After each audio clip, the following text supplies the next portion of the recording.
This is what it takes every day to care for Eva Batista. Babe, you want to give me the mask?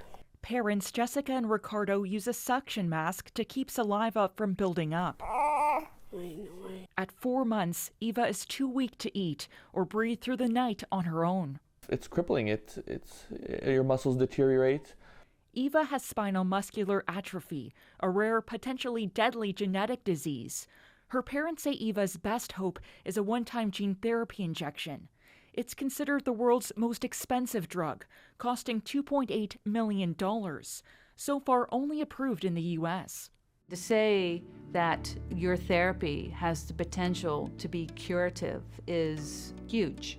The Swiss company behind the treatment, Novartis, is offering 100 free doses of Zolgensma through a lottery in the new year. Access to it should be based on need, not how lucky you are. This health policy expert says Zolgensma should be distributed through a needs-based system.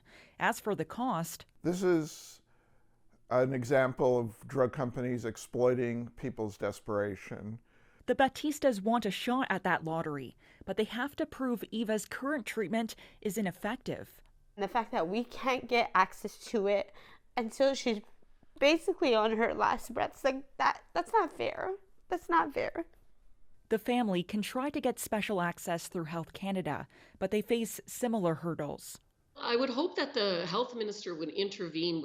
Critics are calling for changes to the approval process for restricted medications. I think this case speaks to exactly the reason why we need a national framework for these orphan drugs. The federal government is developing a strategy to deal with high-cost drugs for rare diseases. Meanwhile, the clock keeps ticking for the Batistas.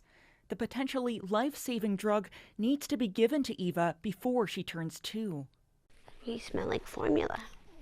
Olivia Stefanovic, CBC News, Toronto.